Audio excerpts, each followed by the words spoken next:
অবস্থানের ৩৭৬তম দিন, অনশনের প্রায় ৪০৫তম ঘন্টা পেরিয়ে গেল, রাজ্য সরকারের তরফ থেকে এখনো সহাবার্তা মিলল না এই সংগ্রামী যৌথ মঞ্চের সরকারি কর্মচারীদের, যারা শহীদ মিনারের পাদদেশে বসে রয়েছেন দীর্ঘদিন ধরে।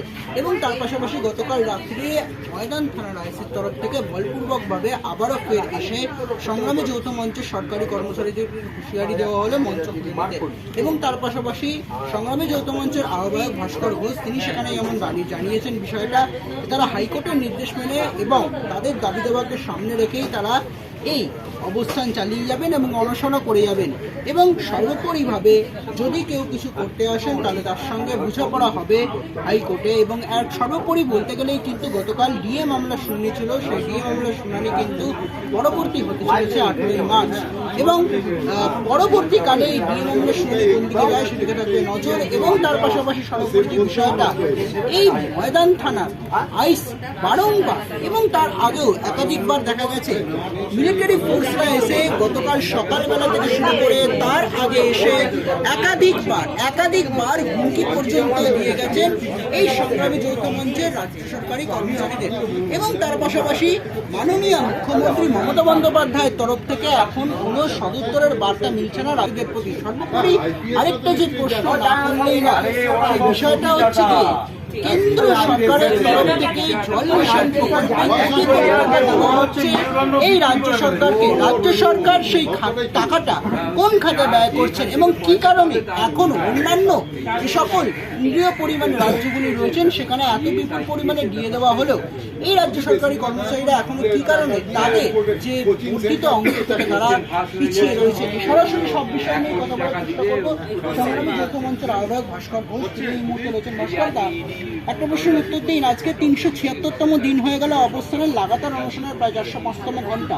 গতকাল রাত্রে ময়দান থানার তরফ থেকে বলপূর্বকভাবে ফের আপনাদেরকে হুমকি পর্যন্ত দেওয়া হলো, কি ব্যবস্থা নিচ্ছে? ব্যবস্থা বলতে দেখুন, আমরা সঙ্গে সঙ্গে আমাদের লয়ার কিছু চিঠি পাঠাই, তিনি বয়ান লিখে দেন। আমরা আমাদের নিজেদের প্যাডে সেই চিঠি একটা চিঠি দিয়ে সেটা রিসিভ কপি এবং সেখানে লিখে দিয়েছিলাম যে আপনারা যে কথাটা বলছেন সে কথাটা হাইকোর্টের যে নির্দেশিকা সেই নির্দেশিকাকে ভায়োলেট করছে এবং আমরা কোনো অবস্থাতেই এমন কোনো কাজ করিনি যেখানে হাইকোর্টের নির্দেশকে আমরা উল্লঙ্ঘন করছি। সুতরাং আমাদের এখানে যে বসে আছি হাইকোর্টের নির্দেশ অনুযায়ী বসে আছি এবং আমাদের রাতে থাকার অনুমতিও হাইকোর্ট দিয়ে রেখেছে। এরপরে যদি তাদের কোনো অসুবিধা হয়ে থাকে তারা হাইকোর্টে যান, আমাদের কাছে আসছেন কেন? এখানে ময়দান থানা তো কোনো এর মধ্যেই এনটিটির মধ্যেই পড়ে না। আমাদেরকে অনুমতি দিয়েছে হাইকোর্ট, জায়গাটা হচ্ছে মিলিটারি, সেখানে মিলিটারির অসুবিধা নেই, হাইকোর্ট অনুমতি দিয়ে রেখেছে তাদের কোনো অসুবিধা নেই। যাদেরকে নিরাপত্তার দায়িত্ব দিয়ে রেখেছে ময়দান থানাকে আমাদের নিরাপত্তার দায়িত্ব ওরা আছে, তারা এসে পরে বলছেন উঠে যান। আরে মশাই, আপনি তো থার্ড পার্টি এখানে এন্ট্রি কোথা থেকে নেবেন? আপনাদের যদি অসুবিধা হচ্ছে আপনাদের বলুন রাজ্য সরকারকে যে হাইকোর্টে গিয়ে পরে এই রায় সংশোধন করিয়ে নিয়ে আসুন। কিন্তু এর আগেও একাধিকবার দেখা গেছে মিলিটারি ফোর্সের তরফ থেকেও এই মঞ্চে আসা হয়েছে, সেখানে বিভিন্ন রকম ইস্যু করে দেখানো হচ্ছে, সেখানে দাবি করছে যে আপনারা নাকি মঞ্চকে স্বচ্ছ রাখছেন না। এবং তার পাশাপাশি সেদিনকে একাধিকবার এই ঘটনা দেখা গেছে। গতকাল সকালবেলাও মিলিটারি ফোর্সরা এসছেন, তারা দেখছিলেন যে নতুন কোনো আপনারা কাপড় লাগিয়েছেন কিনা। এই বিষয়টা কিভাবে দেখছেন? রাজ্য সরকার কি কোথাও ভয় পাচ্ছে বারংবার এই রাজ্য সরকারের সঙ্গে লড়াই? দেখুন, গোটা ভারতবর্ষ জুড়েই কেন গোটা পৃথিবীতেই কর্মচারীদের সাথে লড়াইয়ে কোনো সরকার টিকে থাকে। লড়াইটা যদি দীর্ঘদিন চলতে থাকে সেই সরকারের পতন ঘটে যায়। এটা শুধু আমাদের দেশ নয়, বিদেশেও এটা হয়। কারণ যারা সরকারটা চালাচ্ছেন তাদের সাথে লড়াই করে সরকারটা টিকে থাকবে কীভাবে? উনি ভেবেছিলেন যে রাজ্য সরকারি কর্মচারীরা কোনো এনটিটির মধ্যে পড়ে না, সুতরাং তাদেরকে যেভাবে নাচবো সেভাবে বাঁধন নাচবেন তারা। বুঝতে পারেননি যে সংগ্রামী যৌথ মঞ্চ এভাবে লড়াইটা দিয়ে যাবে, যেখানে তার নিজের অস্তিত্বটাই এখন প্রশ্ন চিহ্নের মুখে দাঁড়িয়ে আছে। আমরা যতদিন বসিয়ে রাখবেন একটা একটা করে প্রশ্ন তুলবো এবং আপনার যে দুর্নীতি সেই দুর্নীতি নিয়ে আমরা প্রশ্ন তুলতেই থাকবো। আপনাকে অপ্রিয় প্রশ্ন আমরা করেই যাবো। আপনি বসিয়ে রাখুন এবং ভিতরে ভিতরে যে ক্ষতিটা আপনার হচ্ছে রক্তক্ষরণটা, সেই রক্তক্ষরণ দেখবেন যে বন্ধ করার মতো কোনো কিছু আর কাজ করছে না। মুখ্যমন্ত্রী মমতা বন্দ্যোপাধ্যায় বারংবার দাবি করেন যে এই বিপুল পরিমাণ যে সেই বিয়েটা একমাত্র দিতে পারছে না কেন্দ্রীয় সরকারের তরফ থেকে, সেই টাকা এই মুহূর্তে নাকি রাজ্য সরকারকে দেওয়া হচ্ছে না। এক্ষেত্রে দাঁড়িয়ে তিনি কেন্দ্রের বঞ্চনার প্রতিবাদের জন্য নির্ধারিত ধর্ণা অবস্থানে রয়েছেন। আপনারাও তো সাদর আমন্ত্রণ জানাচ্ছেন মুখ্যমন্ত্রী এবং তার পাশাপাশি আপনিই বলেছিলেন তৃণমূলের মুখপাত্র কুমার ঘোষকে এই মঞ্চে স্বাগত জানানোর জন্য একসাথে তারা যাতে আন্দোলন অনশন করেন। কি বিষয়টা কিভাবে দেখছেন? কারণ আজকে কি আপনারা দেশের কেন্দ্রীয় অর্থমন্ত্রী নির্মলা সীতারামনকে কোনো চিঠি জানাবেন? হ্যাঁ, আমরা চিঠি লিখছি আজকে যে অর্থ কমিশনের কাছে যে হিসেব রাজ্য সরকার পেশ করে সেখানে দেখা যাচ্ছে যে আমাদের বেতন এবং পেনশন খাতে যে টাকা খরচা করার কথা দেখিয়ে পরে রাজ্য সরকার ওখান থেকে পয়সা নিয়ে আসে প্রমোশনের টাকা, সেই টাকা তারা খরচা করছেন না। তাহলে সেই টাকাটা তো অন্য ফান্ডে যাচ্ছে। এই বিষয়টাকে কেন্দ্র সরকারকেও দেখতে অনুরোধ করব, কারণ সেই টাকাটা যদি খরচা করা হতো আমাদের বেতন খাতে তাহলে আমাদের কোনো বকেয়াই থাকার কথা নয়। সেই বকেয়াটা যেহেতু থাকছে সেই জন্য এটা খুব পরিষ্কার যে এখানে কেন্দ্র সরকার তার দায় এড়িয়ে যেতে পারে না। কেন্দ্র সরকার এখানে দায় এড়িয়ে পারেন না এবং তার পাশাপাশি সর্বোপরি রাজ্য সরকার এখনো কি কারণে বিচারিতা করছেন এই রাজ্য সরকারি কর্মচারীদের প্রতি। এবং তার পাশাপাশি আমি এই মুহূর্তে অনশনকারী রয়েছেন, যার মধ্যে তাদের সঙ্গে একটু কথা বলার চেষ্টা করি। প্রায় অনশনের 405তম ঘন্টা পেরিয়ে গেল, কিন্তু এখনো কোনো সদুত্তরের বাণী মিলল না এই সংগ্রামী যৌথ মঞ্চের সরকারি কর্মচারীদের। দাদা একটু কথা বলছি, গতকাল রাত্রে আবারও বলপূর্বকভাবে ছুটে এলো ময়দান থানার পুলিশ এবং ময়দান থানার আইসির তরফ থেকে বলা হচ্ছে সংগ্রামী যৌথ মঞ্চের অবস্থানকে তুলে নিতে। কি বলবেন, রাজ্য সরকার কি কোথাও ভয় পাচ্ছে?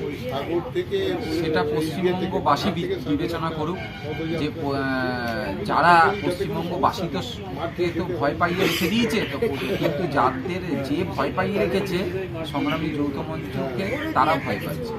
তো এখন পশ্চিমবঙ্গবাসীর এটা জাগা উচিত যে এই সরকার সবাইকে ভয় দেখিয়ে রাখতে পারবে না। আর আমাদের যত ওনারা আমাদের কাছে এরকম ধরনের পীড়ন চালাবে আমাদের মনোবল তত বাড়বে।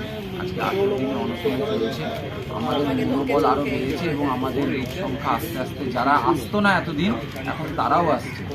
আর মাননীয় মুখ্যমন্ত্রীর কাছে আমরা কি বলবো যে ধন্যবাদ জানাই আপনার মাধ্যম দিয়ে, যে আমাদেরকে কেউ চিনতো না, উনি এমন কর্ম করছেন তার ফলে গোটা পশ্চিমবঙ্গবাসী এখন আমাদেরকে চিনছেন। আগে মমতা ব্যানার্জিকে শুধু চিনেছিলেন, এখন আমাদের সবাইকে চিনছেন। এর জন্য তো আমরা ধন্যবাদ জানাই।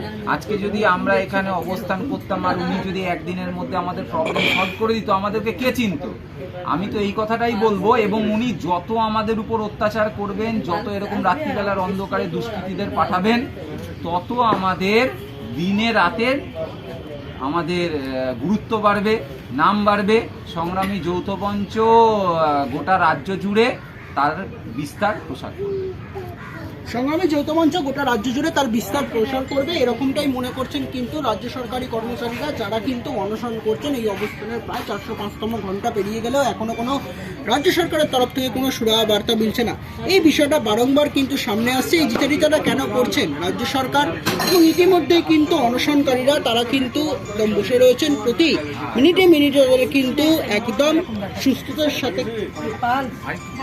ইতিমধ্যেই কিন্তু তাদের কিন্তু যে রিপোর্ট, সেই মেডিকেল রিপোর্ট কিন্তু ইতিমধ্যে তৈরি করা হচ্ছে। তাদের শরীর কিরকম রয়েছে এই বিষয়টা এই মুহূর্তে আরো কথা বলার চেষ্টা করব।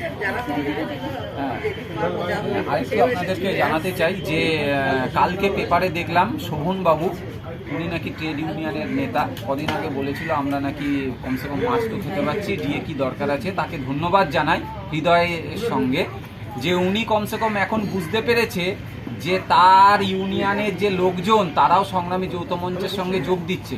হয়তো তার জন্যই উনি আমাদেরকে কমসে কম দেরি হলেও শুভবুদ্ধি উদয় হয়েছে যে না, তাদের যা প্রাপ্য আছে সেটা দেওয়া দরকার আছে। এর জন্য তাকে ধন্যবাদ জানাই। এবং আমাদের সরকারের যে মুখপাত্র আছে, তৃণমূল পার্টির মনে হয় মুখপাত্র, কে জানে জানি না, তার শুভ বুদ্ধি সম্পন্ন ওনার হোক। কিন্তু ওনাকেও একটা কথা আপনাদের মাধ্যম দিয়ে বলতে চাই, যে উনি যে বলেছিলেন যে এই চক্রান্ত, আমরা যে বলছিলাম যে সেনাবাহিনী যে আমাদেরকে এসে নোটিশ দিয়েছে অথবা যে ত্রিপল খোলার এই যে কাজকর্মটা করেছে, সেটা হচ্ছে গিয়ে আপনাদের কলকাঠিতে, সেটা আজ প্রমাণ হয়ে গেছে কালকে রাত্রিবেলায় পুলিশ আসার পরে। কারণ পুলিশটা কিন্তু অন্য কারণ নয়, সেটা আপনাদেরই পুলিশ। এবং তারা যারা রাত্রিবেলায় এসছিল, আপনার মাধ্যম দিয়ে এটা ওনাকে জবাব দিতে চাই যে ওনাদের কর্মই ওনাদের জবাব। ওনারা যে কোশ্চেন করেন ওনাদের কর্মই ওনাদের জবাব, আমাদের কিছু বলার থাকে না। ওনারাই এমন কিছু কাজকর্ম করে তার ফলে হচ্ছে গিয়ে পশ্চিমবঙ্গবাসীর কাছে যে ওনাদের কথাটাই কোনো গুরুত্ব নাই, এমনিতেও ওনার কথার কোনো গুরুত্ব নাই, উনি কখন কি বলেন নিজে ঠিক থাকে না, এবং রাজ্যের সব লোকেদেরই যাভাবে শরীর খারাপ হচ্ছে তাতে সবার মনে একটু ট্রিটমেন্ট করানোর দরকার আছে। যে রাজ্যের কৃষি মন্ত্রী শোভনদেব চট্টোপাধ্যায় তিনি বলছেন যে তিনি নাকি দীর্ঘদিন ধরে ট্রেড ইউনিয়ন করেন, তার রক্তে রয়েছে ট্রেড ইউনিয়ন, এবং সর্বোপরি তিনি বলছেন যে ডিএটা তারও অধিকার। না, এটা তো আমরা শোভনবাবুর কাছ থেকে অনেক আগেই শুনতে চেয়েছিলাম। সেটা না বলে উনি আগে বলেছিলেন যে এক মাছ ভাত খাওয়ার ফর্মুলা দিয়েছিলেন একদিন। আমরা সেটা আশা করিনি, ওনার মতো একজন বর্ষিয়ান ট্রেড ইউনিয়ন নেতার কাছ থেকে আমরা সেটা আশা করিনি। এখন যেটা করেছেন আমার মনে হয় যে উনি ওনার যেটা কর্ম এবং ওনার যেটা অতীত, ওনার যেটা স্বরূপ সেটাকে ফিরে পেয়েছেন। আমরা চাই যে উনি আমাদের মঞ্চে আসুন, আমাদের দাবির প্রতি উনি যখন সহমত পোষণ করেছেন তাহলে উনি এসে পরে আমাদের পাশে এসে দাঁড়ান, এটাই আমরা চাই। এবং সরকারকে আমি অনুরোধ করবো যে সরকারকেও বুঝিয়ে ব্যাপারটা বলুন যে ডিএটা অধিকার, এইভাবে ডিএটাকে মেনে নেওয়া যায় না। শূন্য পদগুলোতে স্থায়ীভাবে স্বচ্ছ নিয়োগ করাটা মানুষের অধিকারের মধ্যে পড়ে, অস্থায়ী কর্মচারীদের বঞ্চনা মেটানোটাও কিন্তু ট্রেড ইউনিয়নের অধিকারের মধ্যে পড়ে। এই বিষয়গুলোকে উনি সমানভাবে এবং লাগাতারভাবে তুলে ধরুন, এটা অনুরোধ করবো শোভনবাবুর কাছে, এবং আবেদন করব যে আপনি আপনার ভূমিকা যে পালন করেছেন তার জন্য আপনাকে ধন্যবাদ। আপনি আসুন, আমাদের মঞ্চ আপনার জন্য খোলা আছে, আপনি আসুন, আমরা আপনাকে স্বাগত জানাচ্ছি। সবারই মনে হচ্ছে কি একটু শারীরিকভাবে কোনো রকমভাবে বিধ্বস্ত রয়েছেন, এরকমভাবেই কিন্তু মনে করছেন যারা রাজ্য সরকারি কর্মচারীরা রয়েছেন, যারা লাগাতার অনশনের প্রায় 405তম ঘন্টা পেরিয়ে গেছে। কিন্তু এখনও রাজ্য সরকারের যদি বিবেক চেতনা থাকে বা বিবেকবোধ যদি কোথাও থাকে, সেই বিবেকবোধ যদি কার্যত হয় তাহলে সংগ্রামী যৌথ মঞ্চের সরকারি কর্মচারীদের একটু দেখতে আসুন, কারণ তারা দীর্ঘদিন ধরে অবস্থানের প্রায় 376তম দিন ধরে এবং লাগাতার অনশনের 405তম ঘন্টা পেরিয়ে গিয়েও আন্দোলনের জমি কোনো অংশেই তারা ছাড়বেন না, বরঞ্চ তাদের ওপর যত আক্রমণ নেমে আসবে আগামী দিনে কার্যত আরও প্রতিবাদের ভাষা ততটাই তার দ্বিগুণ তীব্র থেকে তীব্রতর হবে, এরকমটাই মনে করছেন এখন রাজ্য সরকারি কর্মচারীরা। পরবর্তী পরিস্থিতি কোন দিকে যায় সেদিকে থাকবে নজর রাখুন শুধুমাত্র ভিশন প্লাস নিউজে। শহীদ মিনারের পারাদেশ থেকে বিদীপ্ত বিশ্বের report, vision plus news, Kolkata. আমরা সরকার